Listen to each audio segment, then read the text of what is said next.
Hello mga kabukid, magandang araw pala sa inyong lahat. So ngayon mga kabukid, gusto ko lang ipakita sa inyo kung itong aking DIY incubator. So ito pala mga kabukid, ang ginagamit ko pala dito ay 10 watts na incandescent bulb. So ngayon mga kabukid, ipapakita ko sa inyo kung totoo bang 10 watts ba yung ginagamit ko. So kukunin natin mga kabukid.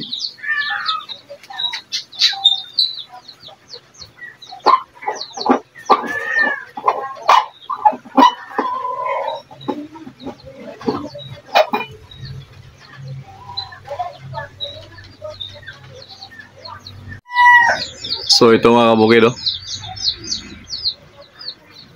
10 watts siya, pero hindi siya masyadong klaro sa aking camera. So hindi siya makikita ng aking lens ng aking camera. So ito yung ginagamit ko ngayon mga kabukid, 10 watts. So para sa akin okay siya, kasi maganda yung hatching rate ng ating DIY incubator.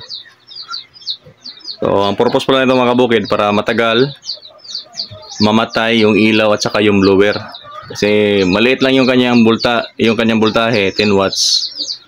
So matagal yang mapainit yung ating DIY incubator. So matagal yung ikot, kumbaga yung flow ng hangin doon sa loob. So maganda yun mga kabukid para sa ating DIY incubator. Pero ito mga kabukid, susubukan ko kung may 5 watts nito, ilalagay din natin sa ating DIY incubator. So ngayon mga kabukid, ipapakita ko rin sa inyo kung yung nahatch nito na gamit natin ay 10 watts. So tapos na natin linisin yung ating DIY incubator mga kabukid. So ngayon ay March 3. So yan, nilinis ko na siya mga kabukid. Sandali ko lang siyang nilinis. So ngayon ipapakita ko na yung mga sisyo na nahatch ng ating 10 watts na gamit dito sa ating DIY incubator.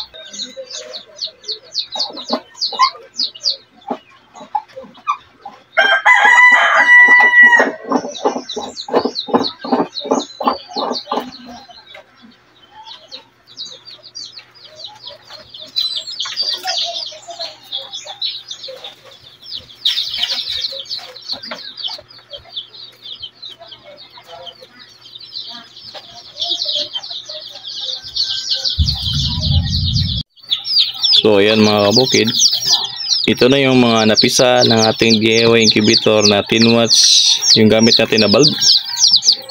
So dalawang division siya mga kabukid, kasi itong unang division dito, ito yung nauna ng 5 araw. Tapos itong kabila mga kabukid, may 11 na piraso. Ito yung pangalawang batch. Bali mas matanda ng 5 araw itong kabila. So ito mas bata ng 5 araw. So ito sila lahat mga kabukid, yung ating nahatch. Bali yung unang batch natin 28, pero nabawasan ng isa, 27 na lang. At tapos ito ay 11 pieces. So yan na sila mga kabukid. So maganda yung hatching rate mga kabukid, kahit 10 watts lang yung gamit natin. Basta importante, nakabase tayo doon sa ating thermometer na manual. Basta makuha lang natin yung tamang temperature doon na 37.5, okay na yun. Mag-hatch talaga siya mga kabukid, walang problema yun. So ayan o, dito na rin sila dito sa kabila, lumalabas-labas na rin sila. So ayan, malalaki na sila mga kabukid. Bali ito ay 5 days, tapos ito 1 day.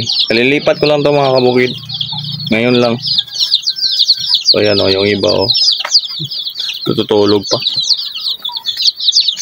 So ayan, sa 6 pole yung ating ginawang 10 watts, pero subukan din natin yung 5 watts mga kabukid. Di ba? Ang ganda nilang tingnan mga kabukid, ang lusog nila, ang liliksi. Upgraded native chicken natin.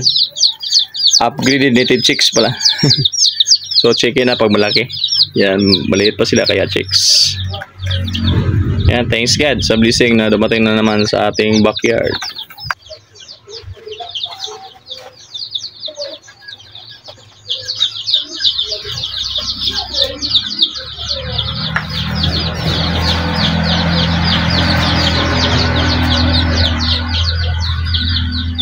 So yun mga kabukid, successful yung ating 10 watts na ginagamit na incandescent bulb doon sa ating DIY incubator.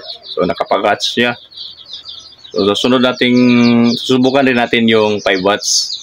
So ang dahilan pa rin mga kabukid para matagal mamatay. Kumbaga matagal mag-turn off yung ilaw at saka blower natin doon sa ating DIY incubator.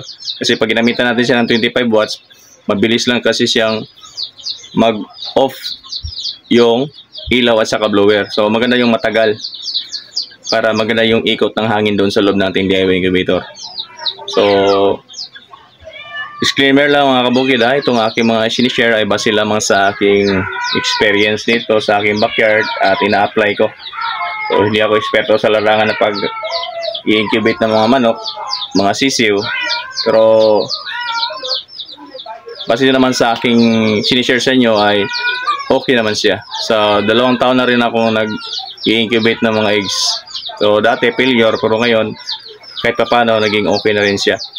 So hanggang dito na lang mga kabukid. Maraming salamat po sa inyong lahat. Patuloy lang tayo sa buhay at maraming salamat sa lahat ng nanonood, nag-react at nag-comment palagi na aking mga video. Happy farming sa inyong lahat mga kabukid. Bye bye, see you in my next video. Happy farming sa inyong lahat.